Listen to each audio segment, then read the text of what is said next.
Apesar do que dizem o IBGE e o IPCA, o brasileiro sente no bolso o peso da inflação, especialmente nos alimentos. Mas, será que a culpa é do povo?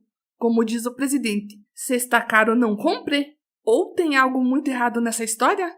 Esse é o Visão Libertária, sua fonte de informações descentralizadas e distribuídas. Ajude a propagar as ideias de liberdade. Deixe o seu like e compartilhe com seus amigos. Um artigo seu pode virar vídeo aqui também, sabia? Esse artigo foi sugerido por Liberal é o Caminho, escrito por Banqueiro Malvadão, revisado por Coreia com K e narrado por Girassol. A inflação de janeiro subiu, puxada principalmente pelo aumento dos preços dos alimentos e dos transportes, segundo os dados oficiais do IPCA e do IBGE. Mas, se já foi ao mercado ou abasteceu o carro, não precisa de estatísticas para saber disso. O brasileiro sente no bolso o peso do aumento de preços e percebe que seu dinheiro vale menos a cada mês, mesmo que Galípolo e Pokémon digam o contrário. O governo, como sempre, tem uma explicação conveniente. A culpa é sua. Isso mesmo, segundo o presidente Lula, se está caro, basta não comprar. A mula de 9 cascos disse exatamente isso. Seu produto está caro, não compre. A declaração à la Maria Antonieta, a rainha da França, que ao ouvir que o povo reclamava de não ter pão para comer, respondeu que comam brioches. Soa como uma piada de mau gosto, para quem precisa se alimentar, pagar aluguel e trabalhar para sobreviver. Essa fala esculacha e ofende todo o povo brasileiro. Contudo, essa lógica distorcida não é nenhuma novidade. A fala do presidente não é apenas ultrajante, é reciclada. A tentativa de jogar a culpa da inflação no próprio povo é velha e foi usada inúmeras vezes aqui no Brasil. Nos anos 1970 e 1980, quando o Brasil vivia sob outra ditadura, não a dos togados como a de hoje, mas a dos militares, o povo sofria com uma inflação galopante, que corroía salários e tornava a vida do cidadão comum um inferno. Mas, em vez de reconhecer que o problema vinha da impressão desenfreada de dinheiro, dos gastos públicos excessivos e da intervenção estatal na economia, o governo militar optou por uma abordagem mais simples: manipular a opinião pública. Foi nesse contexto que surgiram campanhas publicitárias orientando a população a consumir menos, como solução para os preços altos. O governo dizia que se as pessoas simplesmente deixassem de comprar produtos inflacionados, os preços cairiam. Um raciocínio absurdo, que ignora completamente a raiz do problema: a desvalorização da moeda causada pelo próprio governo. A campanha oficial veiculada pelo governo militar dizia: todo mundo reclama do preço do arroz, do tomate e do feijão, mas todo mundo continua comprando e vendendo. Ninguém faz nada. A tática de culpar o povo por um problema causado pelo próprio Estado é mais velha do que andar para frente. Hoje, décadas depois, o governo petista adota a mesma narrativa. Ao invés de admitir que a alta de preço vem de seus próprios erros, como os aumentos de impostos, a expansão da dívida pública e o descontrole dos gastos estatais, o cachaceiro resolve terceirizar a responsabilidade para a população. Mas, será que o brasileiro tem escolha? O que exatamente um trabalhador de baixa renda pode deixar de consumir? Alimentos? Transporte? Contas básicas? Se os preços estão altos, seria culpa das políticas econômicas do fracassado governo petista, que criou as condições para isso, ou culpa das pessoas que estão comprando demais? A inflação não é um fenômeno natural, não é um acaso da economia e muito menos uma questão de consumo exagerado.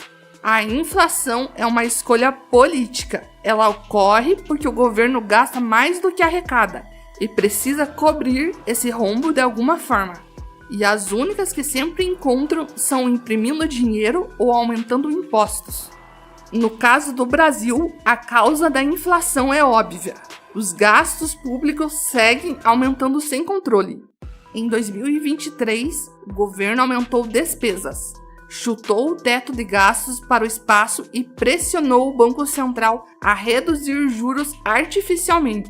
Sem falar no fiasco do calabouço fiscal do ministro da Economia, Fernando Haddad, e o pacote de corte de gastos, ou melhor, pacote de aumento de imposto. A consequência? Mais dinheiro circulando sem uma correspondente produção de bens e serviços, o que inevitavelmente leva ao aumento dos preços. Mas então, por que o governo não busca cortar gastos, reduzir a carga tributária e permitir um ambiente mais livre para a economia crescer? De fato, isso resolveria o problema da inflação, mas não atende ao principal interesse do governo, que é enriquecer às custas do suor do povo brasileiro. Portanto, o governo segue o caminho oposto. Além da declaração do presidente minimizando a inflação, o próprio governo já sugeriu tabelamento de preços e maiores regulações, medidas historicamente ineficazes e que só pioram o problema.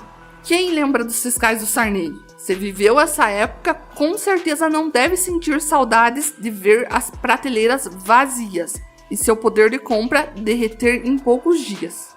Enquanto a mula de 9 cascos tenta convencer o povo a não comprar, a realidade se impõe. O trabalhador que já ganhava pouco, agora consegue comprar ainda menos com o mesmo salário. Para quem esperava comer picanha, agora não pode mais nem tomar café, devendo se contentar em tomar milho ou soja torrada. E os combustíveis? O preço da gasolina e do diesel também aumentou, a despeito das afirmações do governo de que tudo vai bem e a economia cresce. O povo não é bobo. Basta ir às compras, ver o quanto os preços têm subido. Ou seja, o povo está ficando mais pobre.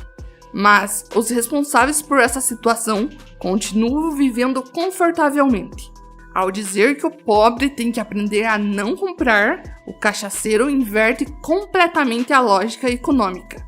Em qualquer sociedade saudável, o consumo é consequência da produção. Quanto mais um país produz e cria riqueza, mais seus cidadãos podem consumir e melhorar de vida. O pior de tudo é que a população brasileira já viu esse filme antes e sabe como termina.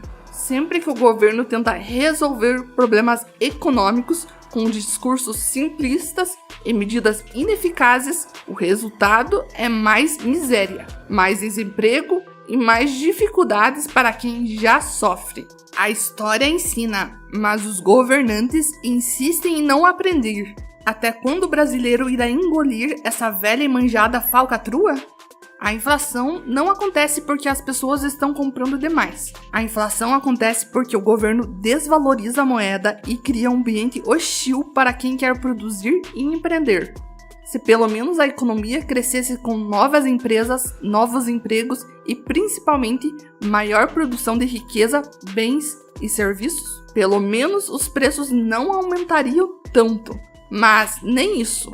Impostos escorchantes, regulações absurdas e burocracias infinitas tornam o Brasil um país difícil de se viver para quem quer trabalhar, produzir e prosperar honestamente. Se o governo realmente quisesse combater a inflação, tomaria medidas concretas, como reduzir os gastos públicos, acabar com privilégios políticos, cortar impostos, simplificar a burocracia estatal, facilitar o empreendedorismo, desregulamentar a economia para permitir maior concorrência, garantir a independência do Banco Central, acabar com a manipulação política da política monetária e criar um ambiente favorável para empresas crescerem e gerarem empregos.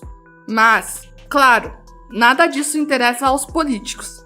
Para eles, é mais fácil culpar o cidadão e fingir que o problema é o comportamento do consumidor e não a irresponsabilidade estatal. A retórica "se está caro, não compre" não é apenas insensível, é uma falácia conveniente. O brasileiro não tem escolha, precisa comer, se locomover e pagar contas.